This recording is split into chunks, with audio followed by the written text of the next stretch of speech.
신바람 사연 아파트. 오늘의 사연 시작하겠습니다. 안녕하세요. 제가 세상에서 제일 싫어하는 사람이 두 부류가 있는데 그중 하나가 겉다르고 속다른 사람입니다. 그리고 저희 어머님이 딱 그런 분이셨어요. 어디서부터 이야기를 해야 할지 모르겠습니다만 아무튼 어머님 때문에 찌질한 남편과 이혼까지 하게 되었으니 이건 뭐 감사 인사라도 드려야 할까요? 남편과는 대학 시절부터 알고 지내던 사이입니다.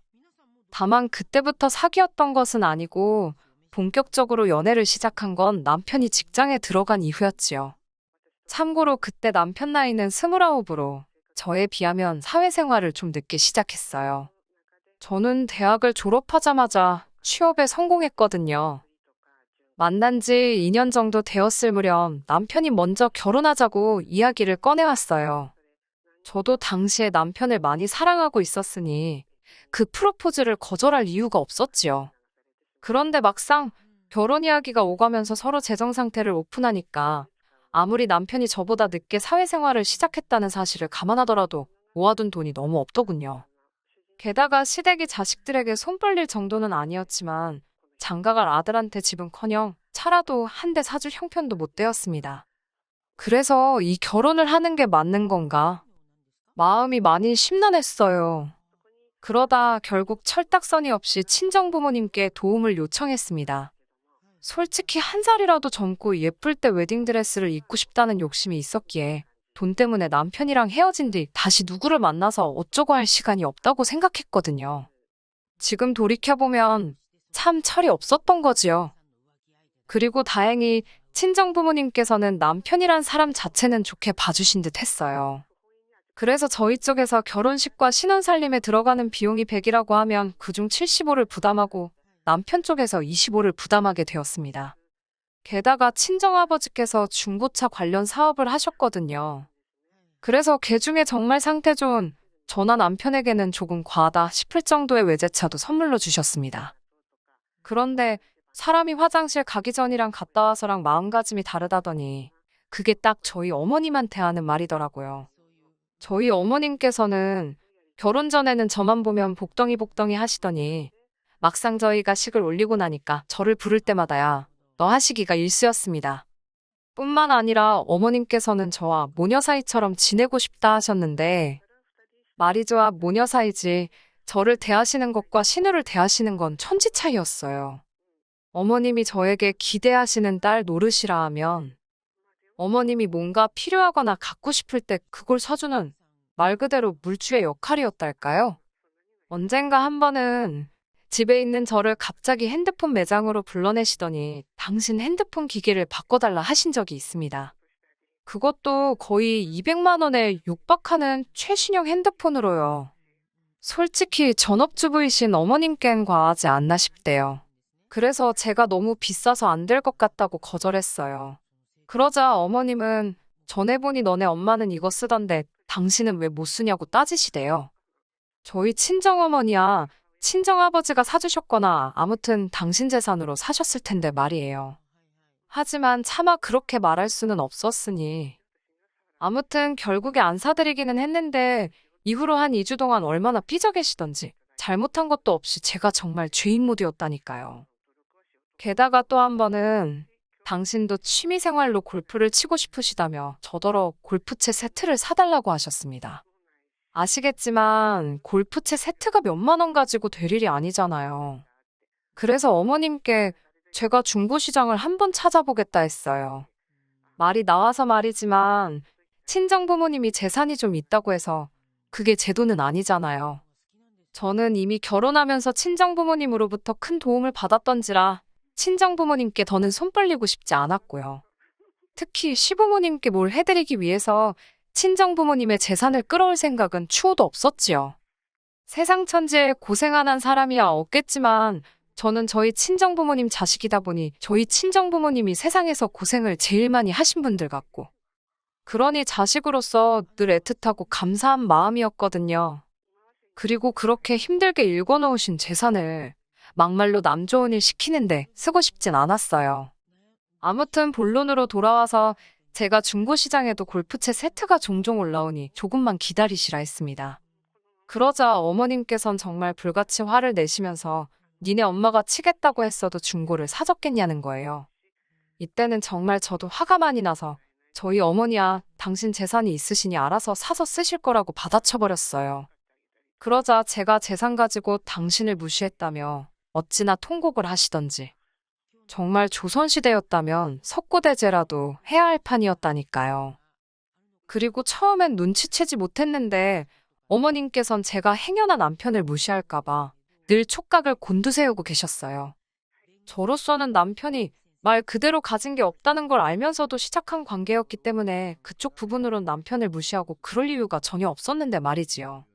하지만 어머님은 당신의 자격지심 때문인지, 제가 남편에게 얼마나 잘하고 있는지, 남편을 고생시키진 않는지 그런 부분들을 끊임없이 묻고 따지셨습니다. 그리고 그중 하나가 운전이었지요. 저는 수능을 마치자마자 친정어머니의 권유로 면허를 땄어요.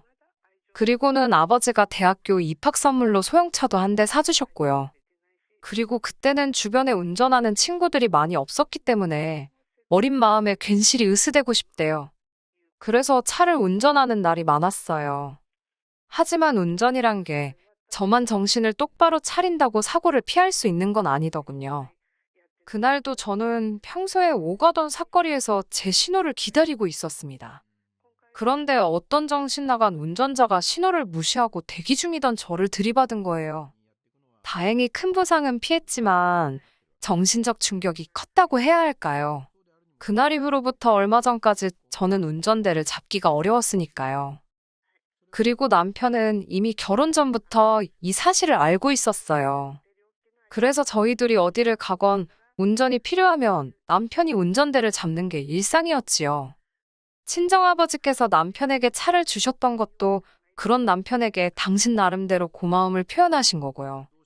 하지만 어머님께서는 저희 친정아버지가 차를 해주셨다는 사실은 온데간데 없이 잊으시고 그저 운전대를 잡은 당신 아들만 불쌍해 보였던 모양이에요.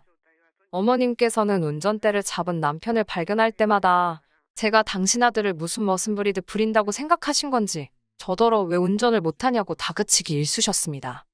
그럴 때마다 저는 그런 어머님이 야속하기도 했지만 동시에 시어머니는 시어머니구나 생각하며 어머님을 이해하려 했고요. 그런데 그런 대화가 있고 얼마 지나지 않았을 때였어요. 신우가 남자친구 어쩌고 하며 이야기를 꺼내더니 자기도 면허를 따야겠네 어쩌네 하는데 어머님께서 대본에 네 남자친구가 운전하면 되지. 네가 뭐하러 면허를 따냐고 그러시는 거예요. 어이가 없어서 제가 어머님을 한번 쳐다봤습니다. 그러자 어머님께서 하시는 말씀이 신우 손 좀 보래요. 저렇게 작고 고사리 같은 손으로 운전대를 어떻게 잡냐고요.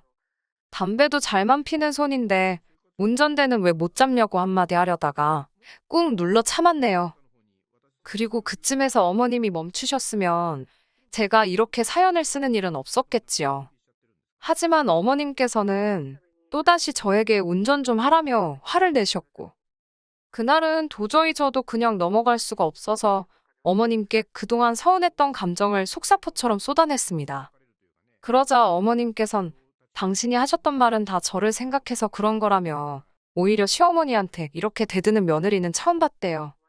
그러면서 저더러 똑바로 사과하지 않으면 두 번 다시 얼굴 볼 일 없을 거라나요.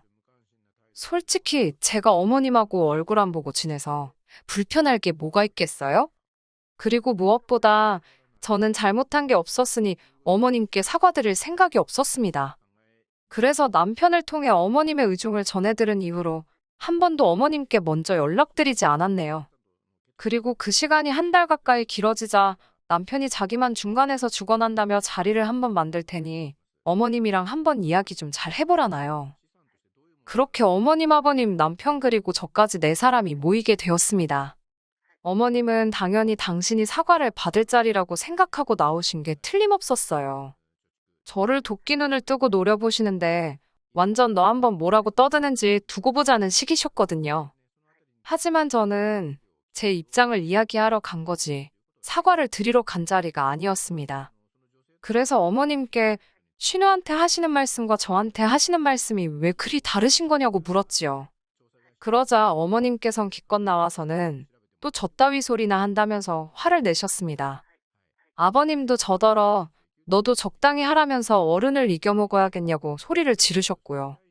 그리고 그나마 믿었던 남편마저 시어머니한테 죄송하다 한마디 하면 어디 덧나냐며 제 편을 들어주지 않았어요. 정말이지 여기 내 편은 하나도 없구나 하는 생각에 눈물이 주르륵 나더라니까요. 결국 저는 친정부모님께 전화를 드렸고 그동안 겪었던 서러운 일들을 전부 다 이야기했어요. 어른답게 제 힘으로 해결하고 싶었지만 세 사람을 상대하려니 쉽지 않았고 생각나는 사람은 친정부모님밖에 없었거든요.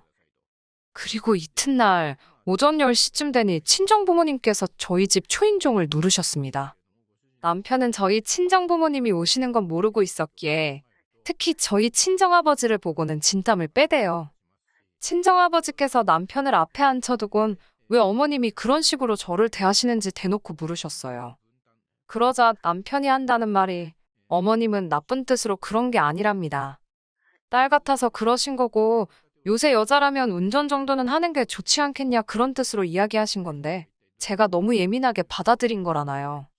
그리고 신우일은 동생이 아직 어리다 보니 어머님이 보호 차원으로 운전하지 말라고 하신 거고 나름대로 어쩌고저쩌고 변명은 해대는데 솔직히 말 같지도 않았어요. 저희 친정아버지도 그다지 귀담아 듣지 않으시는 눈치였고요. 그리고 그날 점심 급하게 시부모님과 저희 친정부모님 그리고 저희 부부까지 6명이 만나게 되었습니다. 저희 친정아버지 성격이 원래 쇳불도 당김에 빼랬다고 뭔가 하시겠다 생각하면 빨리빨리 처리해 나가시거든요.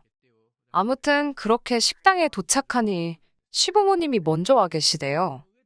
양가 부모님께서 짧게 인사를 나누셨고 저희 친정아버지가 먼저 자리를 공짜로 빌릴 순 없으니 주문을 하자 하셨습니다. 그렇게 각자 불고기 정식 하나씩 시키고 저희 친정아버지가 먼저 말문을 여시대요. 사부인께서 저희 딸아이를 그렇게 아껴주시고 생각하시느라 애정어린 잔소리를 하셨다 들었는데 맞냐고요. 그러자 어머님이 냅다 맞다고 그런 마음으로 한 거라고 하셨습니다. 그러자 친정아버지께서 다시 당신이 저를 좀 더 독립적으로 강하게 키웠어야 하는데 아무래도 하나뿐인 딸이다 보니 조금 오냐오냐해서 키운 부분이 있다나요. 하지만 사부인 이야기를 듣고 나니 정말 자식 교육을 잘못 시켰다 싶다며 이제라도 바로 잡으시겠다더니 저희더러 결혼할 때 보태줬던 돈하고 차를 다시 내놓으라 하시대요. 그러자 저희 남편이 바닥에 무릎을 꿇으면서 저희 친정아버지더러 죄송하다 하더군요. 하지만 친정아버지의 마음을 돌리기엔 고작 무릎 꿇는 걸로 소용이 없었지요. 친정아버지가 저희더러 집을 팔든 어쩌든 다음 주까지 2억을 만들어 놓으라 하셨습니다. 그리고는 앞에 꿇어앉은 남편더러 차 키도 지금 당장 내놓으라 하셨고요. 그러자 남편이 정말 나라 잃은 표정이라고 해야 할지 넋이 나간 사람 마냥 차 키를 저희 친정아버지 손바닥에 올려놓대요. 그제서야 어머님께선 상황이 단단히 잘못 돌아가고 있다고 느끼신 모양이었어요. 아무리 그래도 이렇게까지 하실 필요가 있냐면서 당장 그럼 애들은 어디 가서 살라는 거냐 그리고 저희 아들은 출퇴근은 어떻게 하라는 거냐며 저희 친정아버지께 따지듯 물으셨거든요. 하지만 친정아버지께서 그런 어머님에게 애들도 성인인데 그런 건 충분히 알아서 할 수 있을 거라며 사부인도 마음의 짐을 좀 내려놓으시라 한마디 하실 뿐이었습니다. 솔직히 상황 자체가 심각하긴 했지만 어머님이 발동동 구르는 모습을 보고 있으니 고소하단 생각밖에 안 들대요. 그렇게 친정부모님은 본가로 내려가셨고 저와 남편은 집으로 왔습니다. 남편이 거실에서 원망 섞인 눈초리로 한동안 저를 노려보더니 이를 이렇게까지 키웠어야 했냐면서 앞으로 어떻게 살려고 그러냐는 거예요. 그래서 제가 우리 둘 다 맞벌이 하는데 아무려면 오피스텔 전세 하나 못 들어가겠냐고 했어요. 그리고는 돈은 얼마나 모았냐고 물어봤지요. 그러자 남편이 한다는 말이 모아둔 돈이 어딨냐고 그래요. 집도 해결되었겠다. 차도 있겠다. 부족한 게 없고 필요한 것도 없어서 그동안 버는 족족이 다 시댁에 퍼졌답니다. 진짜 황당하고 어이가 없더라고요. 사실 식당에서 나올 때만 하더라도 남편이 어떻게 나오냐에 따라 친정아버지한테 다시 한번 잘 말씀드려봐야겠다. 그렇게 생각하고 있었거든요. 저도 당장 차가 없으면 불편한 것도 사실이었고, 집 팔고 이사할 생각하니 엄두가 안 났으니까요. 그런데 남편이 보여주는 뻔뻔한 태도는 그런 제 마음을 바꾸기에 충분했습니다. 그래서 결국 고민 끝에 저는 남편과 이혼을 결심했어요. 남편에게 이혼 서류를 내밀던 날 남편은 어머님이 운전 좀 하라고 했다고 일을 이렇게까지 만드냐면서 저더러 한다는 소리가 네가 무슨 드라마 주인공인 줄 아냐입니다. 원래 며느리는 시어머니한테 싫은 소리도 좀 들을 수 있고 자기도 저희 아버지한테 무릎까지 꿇는 거 보지 않았냐면서 원래 다들 저희처럼 사는 건데 제가 너무 오바를 한다나요. 남편의 말이 완전히 틀렸다곤 생각하지 않아요. 하지만 그것도 같이 살고 싶은 마음이나 의지가 있을 때 이야기지요. 저는 오만정이 다 떨어져 버린 상황이라서 굳이 그렇게까지 버티고 싶지는 않더라고요. 그리고 지금 저는 남편과 이혼 소송 중입니다. 협의 이혼을 요구한 저에게 남편이 말 같지도 않은 위자료를 요구해서 어쩔 수 없이 시작했지요. 별 걱정은 없지만 제 예상보다 길어지는 게 짜증이 나네요. 집은 팔았고 친정아버지께 돈도 돌려드렸어요. 이후로 저는 오피스텔에서 생활하고 있고 남편은 본가로 들어갔다 들었습니다. 사람이 독립적이어야 된다고 외치시던 어머님께선 정작 30대 중반에 한번 갔다 온 아들을 품고 살게 되셨으니 인생 참 재밌네요. 한편 저는 운전도 다시 시작했습니다. 몇 년 만이라 도로 연수부터 다시 시작했는데 처음 며칠은 손발이 정말 덜덜 떨리더라니까요. 아무튼 어머님의 말 한마디로 제 인생이 좋은 쪽으로 흘러가게 되었잖아요. 언젠가 감사 인사라도 한번 전해야 할까요? 어떻게 사연을 마무리해야 할지 모르겠네요. 아무튼 저는 지금은 잘 지내고 있어요. 무수히 많은 이야기들 중 하나였을 텐데 들어주셔서 감사합니다. 끝까지 들어주셔서 감사합니다. 오늘의 사연은 여기까지입니다. 구독과 좋아요, 알람 설정 부탁드리고 더 좋은 사연으로 다시 찾아뵙겠습니다. 감사합니다. 신바람 사연 아파트 오늘의 사연 시작하겠습니다. 안녕하세요. 32 나이로 짧은 결혼 생활을 마치고 이혼하게 된 여자입니다. 남편은 연애할 때만 해도 아니 결혼하고 신혼생활 보낼 때만 해도 이혼은커녕 부부싸움조차 생각도 못할 만큼 저한테 잘해주던 사람이었어요. 저와 남편은 이제 막 회사에 입사했던 초짜 신입사원 시절에 서로의 지인들의 소개로 처음 알게 되었지요. 사회생활 막 시작했을 때라 매일같이 회사에서 혼나면서 자존감이 많이 떨어져 있던 시기였는데 그때 기죽지 말고 힘내자고 화이팅 하다가 서로 친해지게 되면서 그게 연애로 발전하게 되었죠.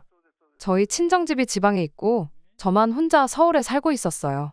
당시 저와 남편의 연애 사실을 알게 된 시어머니가 제가 혼자 살고 있다는 사실을 알고는 저한테 집밥이 그립지 않냐며 밥 먹으러 한번 오라고 먼저 초대를 해주셨었죠. 그때 당시에는 양쪽의 결혼 이야기가 오갈 때가 아니었다 보니 남자친구의 어머니를 만난다는 것 자체가 부담스러웠습니다. 하지만 모처럼의 호의를 거절할 수도 없는 노릇이기 때문에 다녀오게 되었어요. 그날은 제 걱정보다는 그렇게 부담스러운 자리는 아니었어요. 우리 아들이 만나는 사람이 궁금해서 부른 이유도 있지만 또 제가 혼자 지내고 있다니 안쓰러운 것도 있어서 진짜 밥 챙겨주려고 불러낸 거니 긴장하지 말라고 하시면서 정말 상다리가 부러지도록 밥을 차려주셨습니다. 첫 방문 이후로 시어머니는 몇 번이고 저를 계속 집으로 초대했었어요. 그 덕에 저는 이미 결혼하기 전부터 시댁에 꽤나 자주 들락거리게 되었죠. 어떨 때는 시어머니의 과도한 친절이 부담스럽긴 했지만 그때는 막연하게 시어머니가 정이 많고 좋은 분이시구나 싶었고 감사한 마음까지 들었었습니다. 그러다 언젠가 시어머니가 저한테 이러더군요. 아들 하나만 있는 집이라 그런가 딸 하나 가져보는 게 소원이었다고요. 아들은 알아서 엄마 챙겨주고 어디 여행도 보내주고 그러는 맛이 하나도 없다면서 말이죠.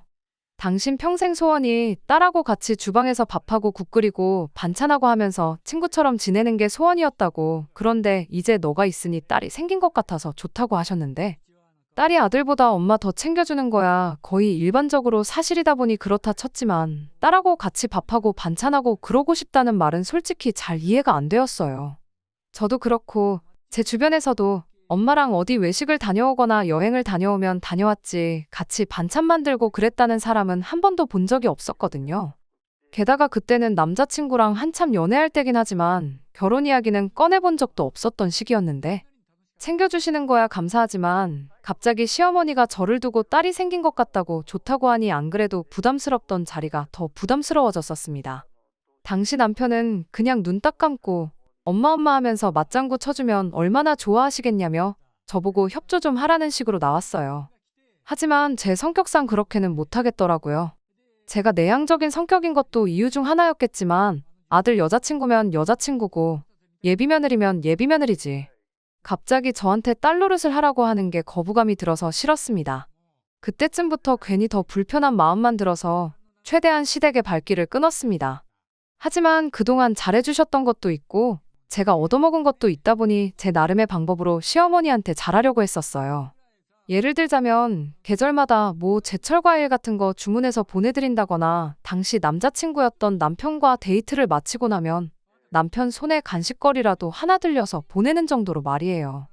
시어머니가 밥 먹으러 오라고 저를 불러낼 때마다 장소를 바꿔서 차라리 외식을 하자고 제안을 했었죠. 마음에도 없는 엄마 소리 들려주고 딸 노릇하는 것보다 이 편이 더 현실적이고 부담도 안 되었거든요.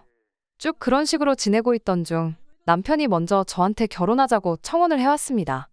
저랑 결혼을 결심하게 된 이유라며 이런 거 저런 걸 말해줬는데 그중에 엄마한테 잘하는 모습이 보기 좋았다는 말이 있었어요. 그때는 제가 무슨 생각을 하고 있었길래 엄마한테 잘해서 좋다는 말을 걸러듣지 못했는지 싶네요. 제가 조금만 더 현명했다면 애초에 그 말을 들었을 때 남편이 찾던 건 배우자가 아니라 엄마 입맛에 맞는 며느리가 필요했다는 걸 단번에 알았을 텐데 말이에요. 아무튼 그 청혼 이후로 결혼 준비는 일사천리로 빠르게 진행되었습니다. 애초에 시댁에는 자주 왕래를 하던 상황이었다 보니 남편을 친정에 인사시킨 이후로 상견례도 바로 진행되었고요. 양가 형편이 비슷했는데 저희 결혼할 때 뭐 크게 하나 도와줄 만큼의 형편은 아니었습니다. 그래서 결혼 생활은 양가 도움 하나도 받지 않고 깔끔하게 저희가 결혼 전 모아놓은 것만 가지고 시작하기로 했지요. 사회생활을 거의 비슷한 시기에 시작했다 보니 다행스럽게도 저나 남편이 모아놓았던 액수가 비슷했어요. 누가 더 했네, 덜 했네 따지고 들 것 없이 그렇게 반반 결혼을 했습니다. 모자란 돈은 당연히 대출을 받았고요. 대출을 끼고 신혼집을 구했고 혼수는 일단 가성비 제품 위주로 장만해서 그렇게 결혼 생활을 시작하게 되었습니다. 시작할 때 언급했다시피 결혼하고 처음 3달 동안은 정말이지 이래서 결혼들을 하는구나 싶을 정도로 즐겁고 행복한 나날의 연속이었습니다. 제가 먼저 퇴근하면 먼저 퇴근한 대로 누군가를 기다리는 게 좋았고 제가 늦게 퇴근하면 늦게 퇴근하는 대로 누군가가 제가 집에 오기를 기다려주고 있다는 사실이 혼자 살 때랑 비교했을 때 그렇게 좋을 수가 없었죠. 오랜 기간 학교와 직장 때문에 본의 아니게 저 혼자서 가족들과 떨어져 타향살이를 하고 있었다 보니 저를 반겨주고 제가 오길 기다려주는 사람이 있다는 사실만큼 마음이 따뜻해지는 게 따로 없었죠. 연애와 결혼의 가장 큰 차이점이 바로 이런 거구나 하고 생각했어요. 나 혼자가 아니라 내가 아닌 다른 누군가와 함께 가정을 이루고 있다는 그 기분 말이에요. 앞으로 이렇게 매일같이 행복한 날이 계속될 줄 알았는데 어느 날 갑자기 시어머니한테서 걸려온 전화 한 통을 시작으로 모든 게 제 생각과는 반대로 돌아가기 시작했습니다. 그때까지만 해도 저한테 있어서 시어머니는 좋은 분이셨어요. 부담스럽긴 했지만 그만큼 결혼 전부터 자주 저를 챙겨주셨던 분이셨으니까요. 제가 나서서 딸 노릇은 하지 못하지만 시어머니는 저를 딸처럼 생각하겠다 했었으니 적어도 저는 고부간의 갈등이라던가 시월드 시집살이라던가 하는 것들은 저랑은 전혀 관계없는 이야기일 거라 생각했습니다. 혼자 사는 아들 여자친구 밥까지 챙겨주는 분이라는 이야기에 주변 사람들이 세상에 그런 사람이 어디 있냐며 시어머니 잘 만났다, 전생에 나라를 구했냐 하는 소리까지 듣게 만들던 좋은 분이었는데 알고 보니 그건 다 가짜고 본 모습은 그렇지 않았습니다. 어느 날 갑자기 시어머니한테서 걸려온 전화는 그야말로 앞으로 저한테 펼쳐질, 저한테는 없을 거라 생각했던 시집살이의 전조나 마찬가지였어요. 저희가 신혼집을 구할 때 둘 다 회사에서 출퇴근하기 좋은 곳으로 구한다고 신혼집을 시댁에서 조금 떨어진 곳에 구하게 되었습니다. 그전에는 남편은 시댁에서 어머님과 같이 살고 있었고 저 또한 시댁에서 그렇게 멀지 않은 곳에서 혼자 살고 있었거든요. 저희가 워낙에 결혼 전부터 자주 얼굴을 보고 지냈다 보니 결혼했다고 집이 멀어졌다고 해서 발길을 끊어버리는 게 매너는 아니다 싶어서 못해도 2주나 3주 간격으로 시댁에 방문하고 있었어요. 그 정도면 충분히 자주 찾아뵙는 거다 생각했는데 시어머니한테는 그 2주가 엄청 오랜만이라는 느낌이 들었나 봐요. 평생을 같이 살아온 아들 얼굴을 까먹을 만큼 말이죠. 시어머니가 저한테 전화로 물어오기를 오랜만에 우리 아들을 봤는데 얼굴이 아주 반쪽이 되어 있던 것 같더라며 저보고 내 아들 끼니는 잘 챙겨주고 있냐고 하더라고요. 그때가 결혼하고 3개월 조금 넘어가던 시기였는데 결혼 전과 비교해보면 남편이 얼굴이 반쪽이 되기는커녕 오히려 살이 많이 찐 상황이었거든요. 결혼식 때 사진 잘 나와야 한다고 저나 남편이나 급하게 살을 빼기는 했었는데 그 이후로 신혼여행 가서도 잘 먹고 집들이 한다 뭐 한다 해서 술도 많이 먹었고 그러다 보니 저랑 남편 둘 다 요요가 왔거든요. 특히 남편은 결혼 전에 입던 바지 몇 개는 배에 힘을 주고 입어야 할 만큼 살이 불었던 상황이었는데 갑자기 아들 얼굴이 반쪽이 되었다고 하시니 그냥 매일 같이 살다 떨어져 살게 되니 아들 걱정이 되시는가 보다 하고 넘겼어요. 저희 전에 없이 잘 먹고 잘 지내고 있고 살도 빠지긴커녕 너무 쪄서 고생이라고요. 시어머니는 탐탁치 않은 말투로 저한테 당장 냉장고 앞으로 좀 가보라고 하시더라고요. 냉장고 안에 반찬이 뭐뭐 있는지 읊어보라면서요. 마침 며칠 전에 반찬 가게에서 이것저것 사다가 냉장고를 채워놓은 지 얼마 되지 않았던 터라 냉장고에 먹을 게 또 한가득 있던 상황이었습니다. 저는 아무 생각 없이 시어머니가 시키는 대로 냉장고에 있는 것들 전부 하나도 빠짐없이 다 말해드렸죠. 그걸 듣고 나니 전화하던 내내 언짢은 말투로 통화하던 시어머니 말투가 뭔가 흡족한 듯한 말투로 바뀌었어요. 통화 말미에는 우리 아들 나가서 힘들게 돈 벌어오는데 귀찮다고 거르지 말고 꼭 아침밥은 챙겨 먹여서 출근을 시키라 한마디 하더니 전화를 끊더군요. 그때 기분이 살짝 쎄했어요. 제가 방금 무슨 말을 들은 건가 싶었죠. 안 좋은 예감은 틀리는 법이 없다더니 이건 앞으로 펼쳐질 시집살이의 시작을 알리는 신호탄과도 같은 사건이었습니다. 저희가 맞벌이를 하다 보니 집에서 따로 음식을 해먹지 않습니다. 냉장고가 가게 반찬들로 가득 차 있던 것도 같은 이유였고요. 직접 해먹는 게 좋은 건 저도 알지만 솔직히 식사 준비한다고 식단 짜고 장봐오고 음식하고 뒷정리하고 그런 거 신경 쓸 시간에 차라리 취미생활을 하거나 쉬는 게 훨씬 낫다고 생각하거든요. 그러나 중에 시어머니의 아침밥 이야기는 정말 의외였어요. 일단 남편이 아침밥을 전혀 입에도 대지 않는 사람이었거든요. 아침에 밥 먹는 시간이 아깝다고요. 밥 차리고 먹고 정리하고 하면 못해도 20분은 걸리지 않느냐고 차라리 그 시간에 침대에서 뒹굴거리는 게 더 좋다고 오히려 저보고 아침을 먹지 말아달라 부탁했던 게 남편이었습니다. 그나마 저는 결혼 전에 혼자 살면서 아침을 간단하게 챙겨 먹었거든요. 본격적으로 차려 먹는 게 아니라 간단하게 우유에 시리얼을 타 먹는다거나 요거트에 과일 몇 개 해서 허기짐만 때우는 식으로요. 그런데 남편은 제가 그런 식으로 아침 준비를 하면 부시럭거리는 소리가 신경 쓰여서 제대로 잘 수가 없으니 그렇게 대충 때울 거면 차라리 안 먹는 게 낫지 않냐면서 제 아침 식사도 못하게 만든 게 남편이었어요. 그런 남편 아침밥을 꼭 챙겨 먹이라고 그러시니 어머님이 아들 아침밥 안 먹는 걸 모르시나? 그런 생각이 다 들었습니다. 시어머니와 전화가 끝난 후 잠깐 고민하다가 남편한테 그냥 대놓고 물어봤어요. 어머님하고 통화를 했는데 당신 아침밥은 꼭 챙겨주라신다고요. 남편은 그랬냐면서 별로 대수롭지 않게 여기더군요. 원래 어머니가 아침밥에 엄청 집착하고 그런 게 있다고 설명하더라고요. 옛날 분이라 그러신 거니 그냥 적당히 아침밥 챙겨주고 있는 척하고 넘어가라고 하더라고요. 저는 남편의 그런 대응이 마음에 들지는 않았습니다. 적당히 받아넘기라는 게 결국 시어머니한테 거짓말을 하라는 소리나 마찬가지잖아요. 그냥 자기가 시어머니한테 전화 한 통해서 아침밥 안 먹는 이유도 설명해드리고 그런 건 우리가 알아서 할 테니 굳이 전화까지 하면서 확인하실 필요 없다고 딱 잘라서 말하면 되는 거잖아요. 그리고 며느리 아침밥도 아니고 아들 아침밥 때문에 저러시는데 왜 거짓말은 내가 해야 하는 건지 싶어서 마음에 안 들었어요. 남편은 자기가 아침 안 먹고 출근한다고 말하면 피곤해지는 건 내가 아니라 너라고 아들인 내가 엄마를 알면 더 잘 알지 않겠냐며 그냥 자기가 시키는 대로 하라고 고집을 부리더라고요. 하지만 결국 그날로부터 며칠도 지나지 않아서 남편의 애매한 대처 덕분에 시어머니와 저 사이의 갈등이 시작되고야 말았습니다. 그날 이후 주말이 돼서 제가 시댁에 전화를 드렸어요. 괜히 전화 안 했다가 또 싫은 소리 들을까 봐서요. 시어머니는 다른 거 묻지도 않고 곧바로 우리 아들 아침밥은 잘 챙겨주고 있느냐고 물어오셨죠. 내키진 않았지만 남편이 시킨 대로 잘 챙겨주고 있다고 대충 대답했어요. 어머님은 저보고 잘하고 있다며 역시 내가 며느리 하나는 잘 골랐다고 자화자찬을 하시더라고요. 전화를 끊으면서 조만간 곧 보자고 하셨는데 저희가 거의 2주 간격으로 한 번씩은 시댁에 가고 있었으니 의뢰 시댁에서 보자는 소리인 줄 알고 알겠다 대답했죠.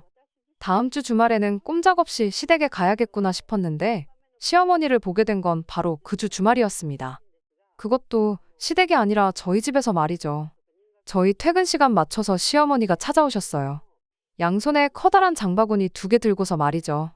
올 사람이 없는데 초인종 소리가 울려서 누군가 봤더니 시어머니였죠.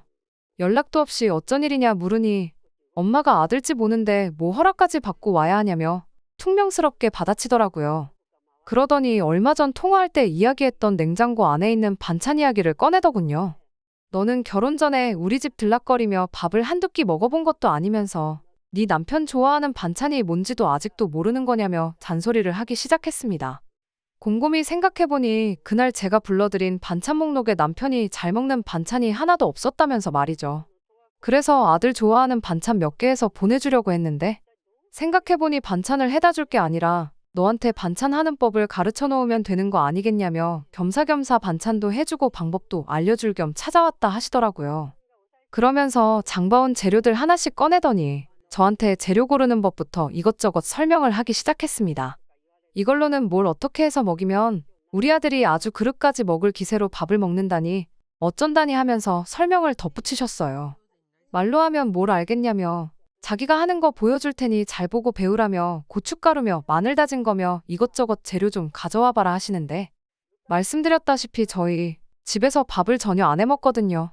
조미료라고 해봐야 간장이나 참기름, 소금, 후추랑 설탕 정도 정말 기본적인 거 말고는 아무것도 없다고 말씀드렸더니 시어머니는 이해가 안 된다는 표정으로 그럼 냉장고에 있는 그 많은 반찬들은 어떻게 한 거냐고 물어보더라고요. 전부 반찬 가게에서 사온 거라고 말씀드렸더니 시어머니가 그럼 결혼하고 여태껏 내 아들한테 영양가도 없는 조미료 투성이 반찬을 먹인 거냐며 노발대발 하시더군요. 시어머니 언성이 높아지니 거실에서 별 관심 없이 혼자 TV만 보던 남편이 제 편을 들어주면서 시어머니한테 한마디 해줬어요. 조미료 쓴다고 영양가가 사라지는 게 말이나 되냐. 그럼 음식 장사하는 사람들 다 망해서 없어졌을 거 아니냐. 사 먹는 반찬이 엄마가 해준 것보다 맛있는 것도 있다며 깐족대기까지 하면서 말이에요.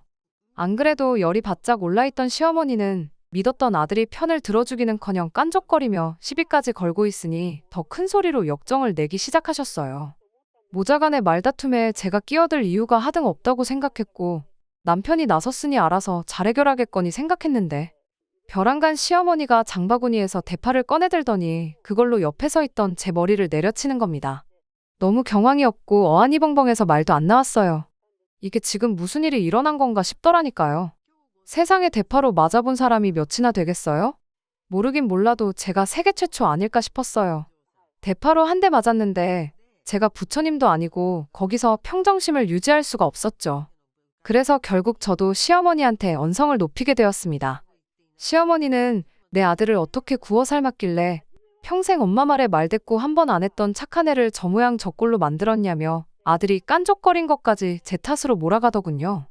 저까지 같이 목소리 높여가며 한바탕 하고 있으니 남편이 일단 저는 방으로 피신시켜놓고 어찌어찌 시어머니 뜯어말려서 집에 돌려보냈어요.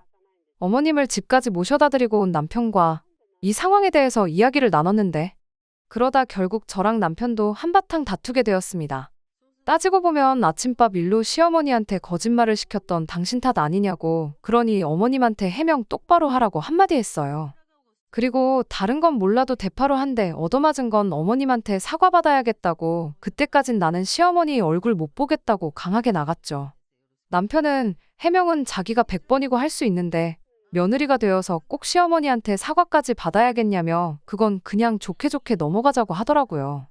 아침밥에 대해서 거짓말을 시켰던 건 자기가 잘못한 거 인정하지만 솔직히 저녁밥 차리기 귀찮다고 가게 반찬 사다가 저녁 식사 때운 제 잘못도 있지 않냐면서 저보고 그냥 참으라는 거예요. 그 뻔뻔한 소리를 들으니 더 어이가 없었습니다.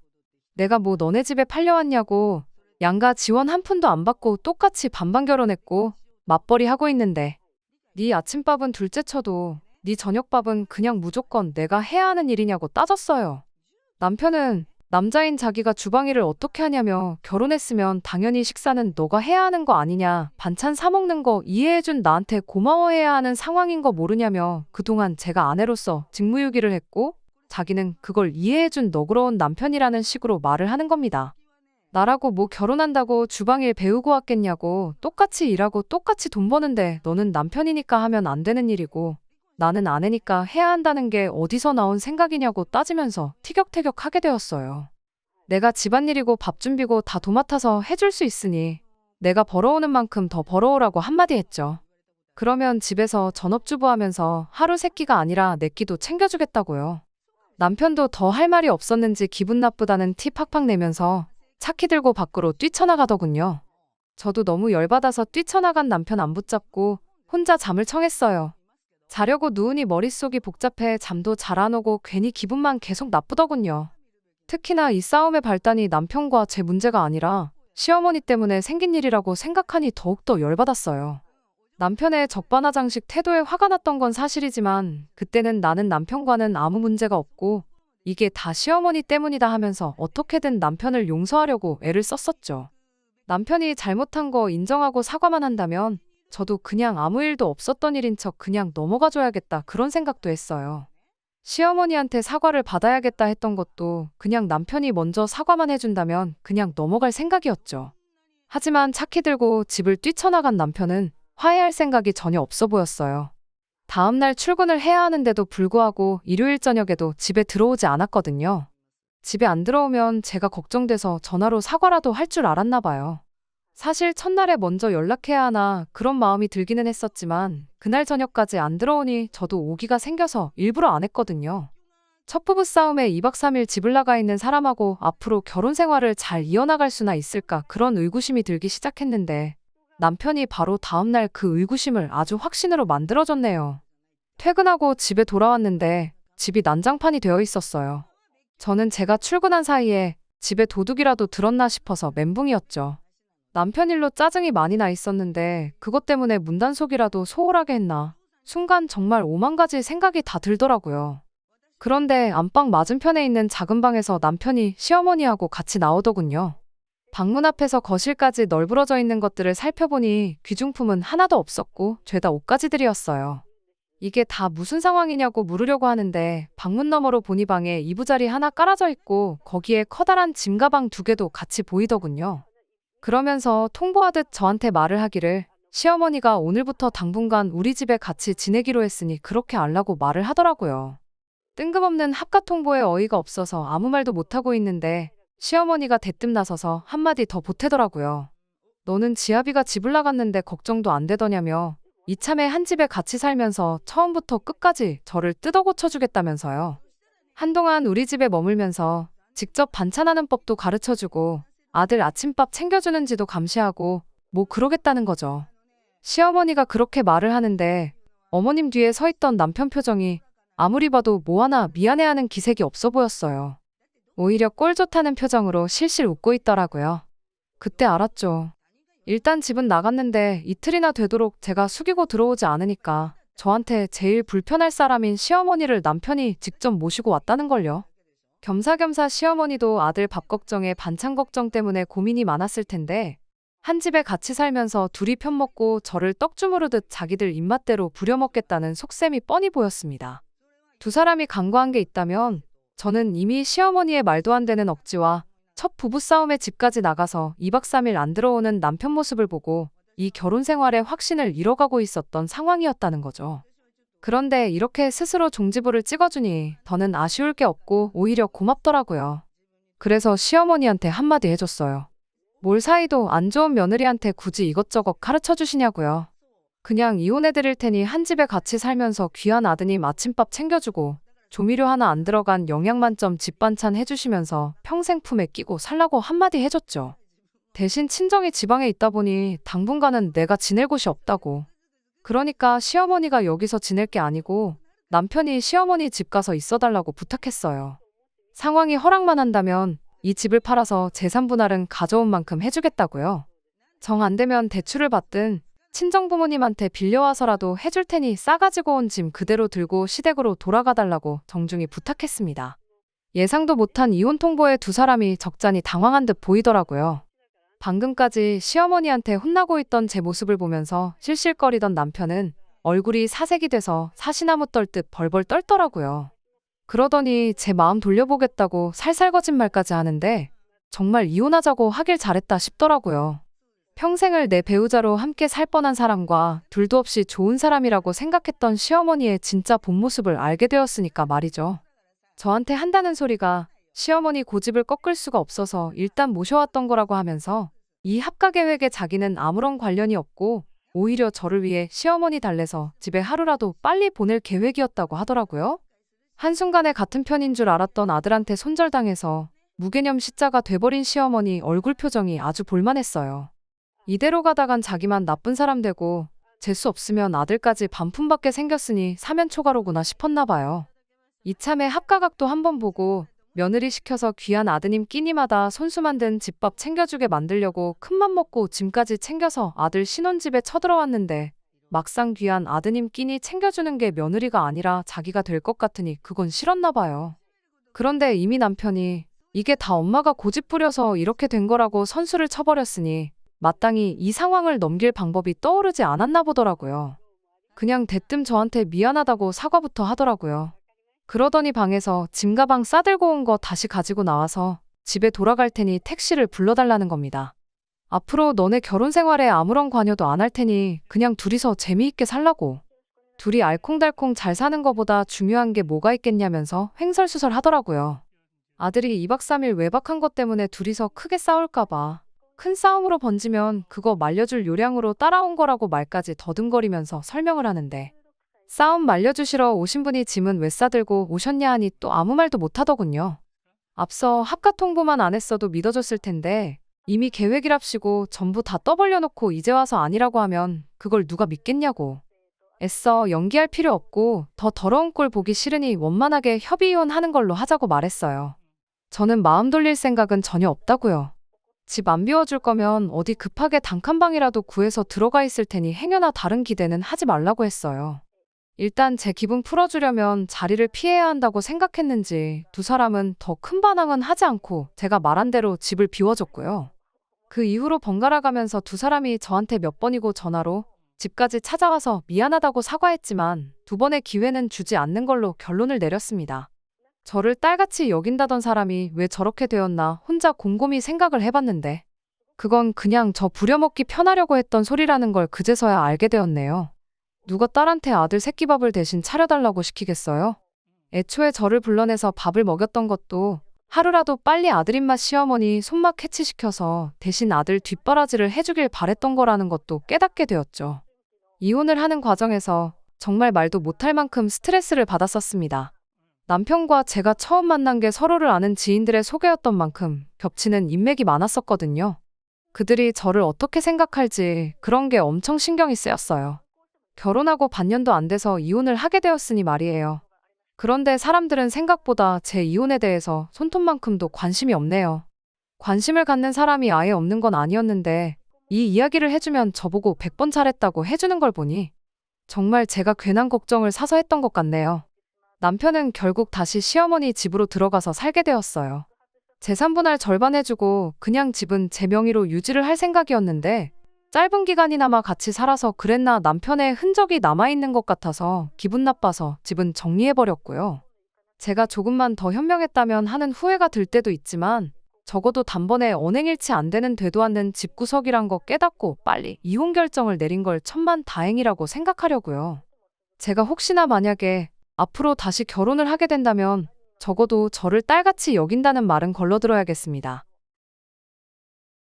끝까지 들어주셔서 감사합니다. 오늘의 사연은 여기까지입니다.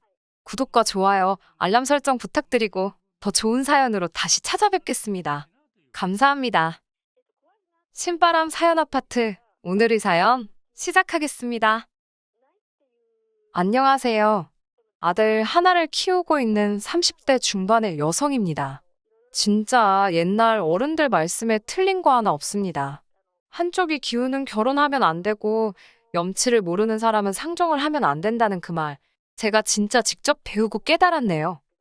처음 남편을 알게 된 건 일 때문이었어요. 당시 저는 온라인 쇼핑몰을 운영하고 있었고 중국과 일본 쪽으로 사업을 확장하려고 백방으로 뛰어다니던 때였지요. 주변에서는 저에게 굳이 사서 고생이라며 저를 말리기도 했지만 제가 원래 일에 대해선 욕심이 많거든요. 결국 보다 못한 지인이 지금의 남편을 소개해주겠다 했습니다. 무역회사에서 오래 일했으니 어쩌면 도움이 될지도 모르겠다면서요. 사실 남편이 하는 일은 제가 생각하는 것과는 많이 달랐습니다. 저는 처음부터 알고 있었고요. 하지만 지인의 마음 씀씀이가 너무 고마웠기에 남편을 소개받기로 했지요. 하지만 그렇게 만나게 된 남편은 정말 괜찮은 사람이었습니다. 한 번만 만나고 헤어지기엔 아쉬울 만큼이요. 이후로 남편과 저는 누가 봐도 쓸데없는 이유를 만들어내면서 연락을 하고 저녁 식사를 하고 어떻게든 자리를 만들어가며 서로를 알아갔지요. 그렇게 한 달 반쯤 지나갈 무렵 남편이 정식으로 사귀자고 하면서 연인 사이가 되었습니다. 어느 다른 연인들처럼 때로는 말다툼도 했지만 전반적으론 평범한 연애를 했어요. 게다가 저나 남편이나 이미 30대 중반을 향해 달려가고 있었기 때문에 가벼운 마음만으로 만나는 사이는 아니었습니다. 사귄 지 1년이 넘어가면서부터는 결혼에 대한 이야기도 자연스레 나눌 만큼 서로를 진지하게 생각하고 있었거든요. 하지만 그런 저희의 관계에 큰 고비가 찾아온 적이 있습니다. 그건 바로 저나 남편 때문이 아니라 아버님으로 인해 발생했지요. 사실 아버님이 잘못하신 것도 아닙니다만 아버님께서는 중저가 신발을 수출하시는 회사를 운영하고 계셨는데 그 회사가 부도가 났거든요. 사실 사귀고 얼마 되지 않아서부터 아버님의 사업 상황이 불안불안하다는 건 남편을 통해서 들어왔었기에 사업 실패 자체가 충격적으로 다가오진 않았습니다. 저를 더 충격받게 한 건 아버님께서 나름대로 사업으로 본 손해를 메꿔보시겠다며 경마를 하셨다는 거였지요. 솔직한 말로 점잖으신 줄 알았던 아버님께서 온갖 사고는 다치고 다니시니 환장할 노릇이었네요.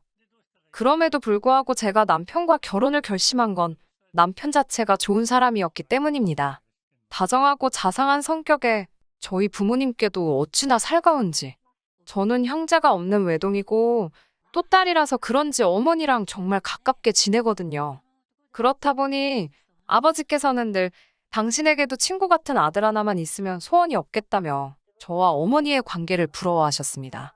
그리고 그런 아버지께 남편은 처음부터 아버님 하면서 살갑고 넉살 좋게 행동했으니 저희 아버지께서 얼마나 남편을 예뻐하셨을지 상상이 되실까요? 그런 와중에 시댁이 망했다는 이야기를 들으시면 친정 부모님께서 어떻게 나오실지. 솔직히 남편에게 말은 안 했지만 제가 속앓이를 정말 많이 했네요. 돈이 없어서 헤어진다는 건 생각만 해도 너무 슬프고 속상했지만 또 사람들 말이 그렇잖아요. 결혼은 현실이라고. 하지만 막상 시댁 이야기를 들으신 저희 부모님께서는 사업을 하다 보면 별의별 일이 다 있는 거라면서 오히려 남편을 다독여 주셨지요. 그렇게 저희는 친정 부모님의 지지와 응원으로 헤어지지 않고 결혼까지 할 수 있었습니다. 그리고 결혼식을 올릴 무렵에는 제 사업도 어느 정도 자리를 잡아가고 있었고요. 여러모로 경사가 많았습니다. 게다가 친정아버지께서는 저희더러 일단 당신이 소유하고 있는 40평대 아파트에 들어와 살 수 있게 해주셨어요. 이후로 저는 제 사업을 확장해 나가는 데 집중했고 남편 역시 비록 저만큼은 아니었지만 다니는 회사에서 승진도 하고 그렇게 저희는 비교적 안정적인 생활을 꾸려나가고 있었습니다. 그런 남편과 문제가 생기기 시작한 건 절 대하는 시부모님의 태도가 달라지면서부터입니다. 그전까지는 그래도 어머님이나 아버님께서 저를 좀 어려워하시고 어느 정도 선을 지켜주시던 분들이셨어요. 솔직히 말씀드릴게요. 제가 사업을 하다 보니까 어버이날이나 명절에도 여러 가지 이유로 자리를 비울 수 없을 때가 종종 생깁니다. 그럴 때는 명절 음식이라던가 제가 며느리로서 해야 할 몫을 못한다는 생각에 죄송스러워서 용돈을 넉넉히 드리곤 했지요. 뭐 돈으로 때웠다고 뭐라 하지는 마세요. 어머님도 제 덕분에 음식도 다 사서 하고 몸도 편하고 좋다 하셨으니까요. 추가로 가족들 왔다 간 이후로 뒷정리하느라 힘드실까봐 설거지랑 청소를 도와주실 이모님도 불러드리고 그랬습니다. 정말로 제 딴에는 최선을 다했어요. 그런데 아들을 출산한 이후부터는 왜인지 저에게 고맙다는 말 대신 바라시는 게 더 많아졌지요. 출산 후 아이를 봐주신다는 핑계로 시어머니께서는 연락도 없이 저희 집에 오기 시작하셨습니다. 당시 저희 집에는 아이를 봐주시는 이모님이 이미 계셨기 때문에 어머님은 오지 않으셔도 됐는데 말이지요. 항상 하시는 말씀이 눈에 넣어도 아프지 않은 당신 손잡으러 오시는 거라고 저더러 신경 쓸 거 없다고 하셨지만 시어머니가 오시는데 신경 안 쓸 며느리가 세상 천지 어디 있겠어요. 그리고 문제는 어머님이 오셔서는 아이 봐주시는 이모님을 무슨 당신 수발 들어주는 사람이라 착각을 하셨는지 하대를 하셨던 모양이에요. 며느리인 제가 월급을 주니 이 정도는 시켜도 되는 거 아니냐 하시면서 당신 잔심부름을 시키시더랍니다. 심지어 한 번은 점심때 오셔서는 뜬금없이 콩국수가 드시고 싶다며 콩물을 직접 만들라고 하셨다는데 이모님이 얼마나 당황스럽고 화가 나셨겠어요. 결국 이모님이 관둔다 어쩐다 하시는데 정말 죄송스럽더라고요. 솔직히 믿을 만한 이모님 구하는 게 쉬운 일이 아니잖아요. 인기 많으신 분들은 대기를 걸어도 될까 말까한 상황인데 말이에요. 결국 어머님 덕분에 한 달에 50만 원씩 더 드리고 쉬는 날도 하루 더 드리는 조건으로 이모님을 붙잡을 수 있었습니다. 이모님을 자르고 아예 어머님께 손자를 봐달라고 부탁을 드리는 것도 제가 생각을 안 해본 건 아니지요. 하지만 저희 어머님이요. 손자 보고 싶어서 저희 집에 오시는 거라 했지만 실상은 그게 아니었습니다. 언젠가부터 걸핏하면 당신이 사시는 집은 좁고 바로 앞에 또 다른 아파트가 있어서 경관도 없고 답답하다는 말을 입에 달고 다니셨어요. 그러면서 몇 번 합가 이야기를 꺼내기도 하셨고요. 근데 그 이야기가 저한테 씨알도 안 먹히니까 나중에는 저희 집에 오실 때마다 자꾸 당신 짐을 조금씩 갖다 두시지를 않나. 졸려서 도저히 집에 못 가시겠다고 주무시고 간다고 우기시질 않나. 심지어 한 번은 어머님이 당신 친구분을 저에게 말도 없이 데리고 오셔서는 당신 아들이 산 집이라고 자랑을 하시더랍니다. 이모님은 집안일 해주는 여자라고 소개하셨고요.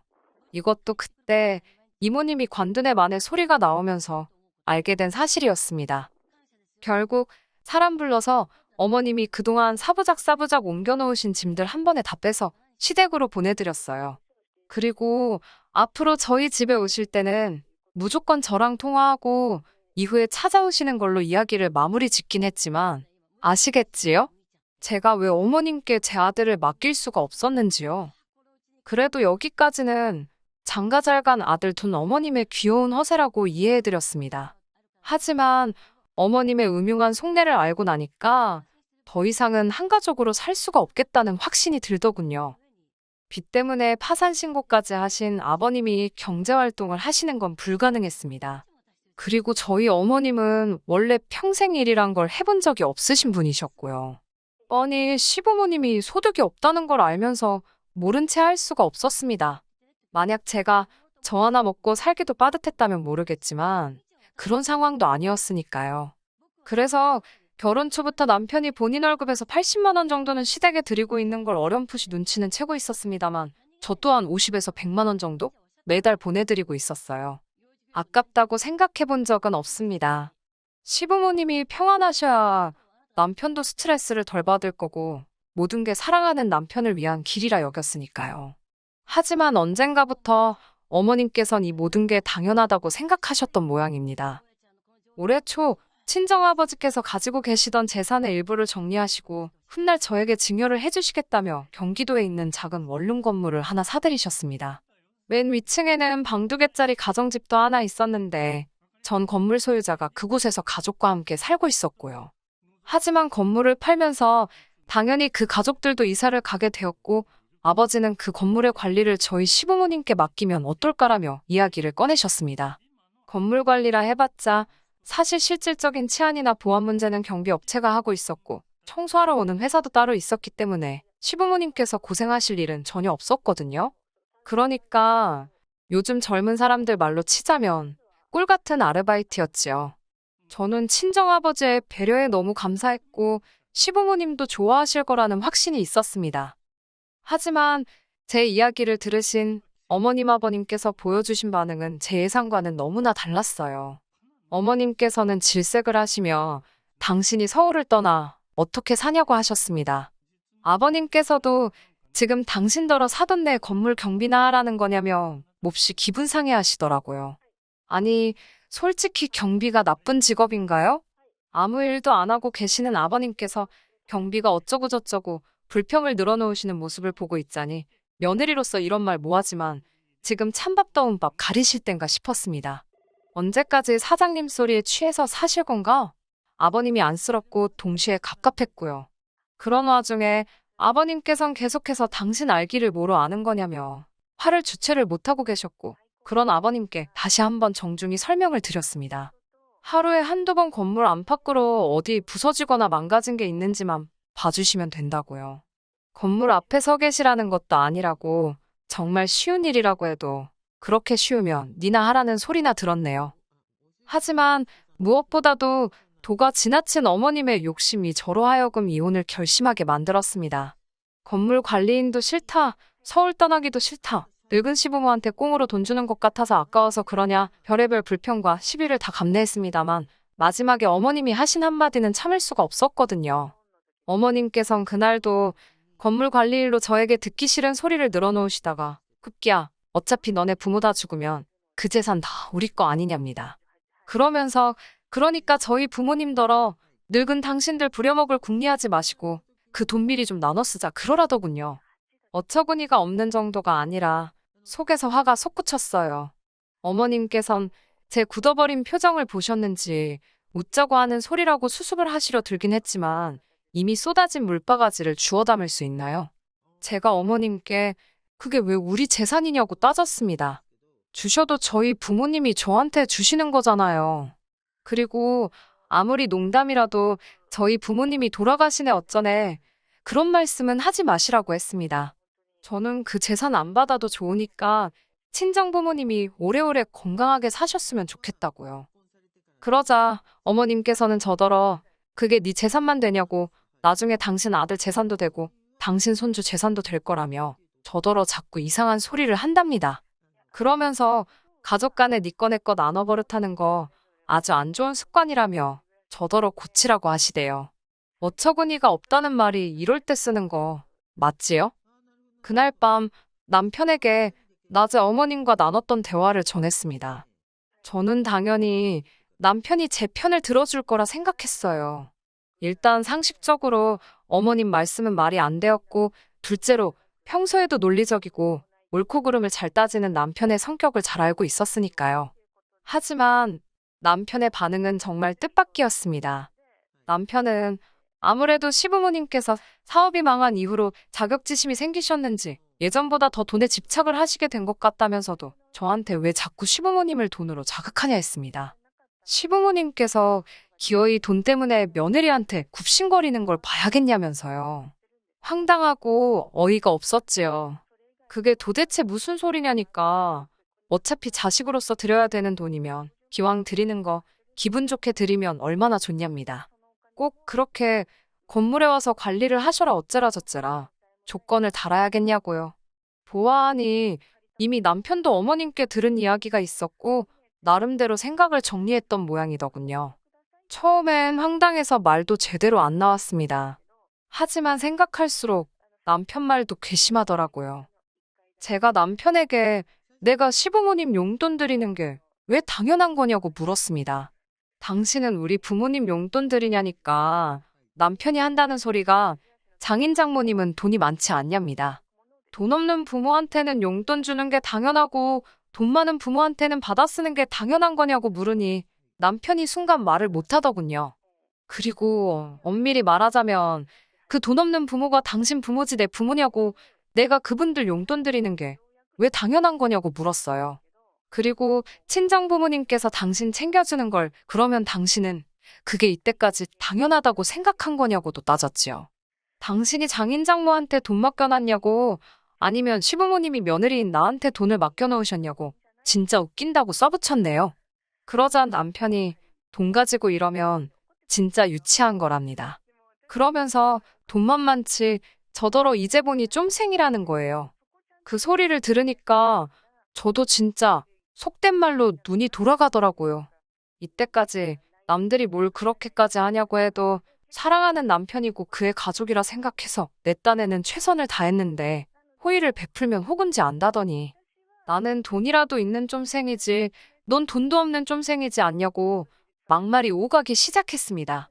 그러다 이혼하자는 소리가 나오니까 이혼하자입니다.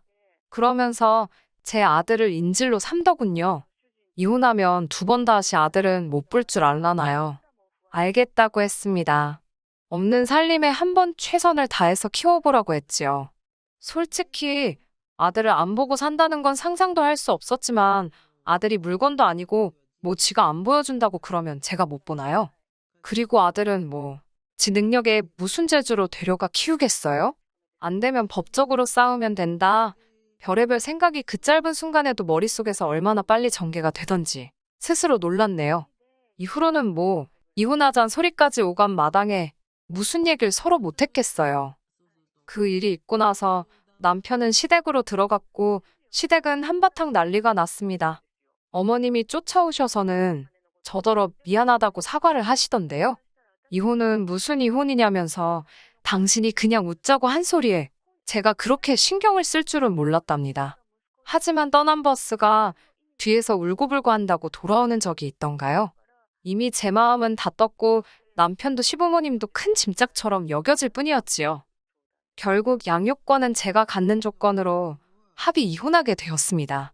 법적으로 다투면 결국 가져올 수 있는 양육권이었지만 그렇게 남편과 지지부지하게 얽히기 싫어서 제가 남편에게 양육비 달라는 소리를 안 하는 조건으로 양육권 포기시켰습니다. 너무 쉽게 양육권을 포기하는 그 모습을 보고 실망과 동시에 이혼하길 잘했다는 안도감이 들더군요. 지금 저는 친정부모님과 함께 살고 있습니다. 저희 부모님께서 아이 양육을 도와주고 계시고 저는 계속해서 사업을 키워나가는 중입니다. 전 남편이 된 그 인간은 어떻게 지내냐고요? 지가 모아뒀던 돈, 집 부모랑 같이 갉아먹으며 살고 있겠지요. 자동차도 저희 회사 차 끌고 다니다가 이혼하면서 저한테 내놨으니 에휴 차도 없겠네요. 하여튼 사람들은 왜 가진 것에 만족할 줄을 모르는지 이해가 안 됩니다. 욕심부리다가 본전도 못 찾는다는 속담이 뭐가 있었던 것 같은데 기억이 안 나네요. 아무튼 이제 각자 갈 길이나 가면 되는 거 아니겠어요?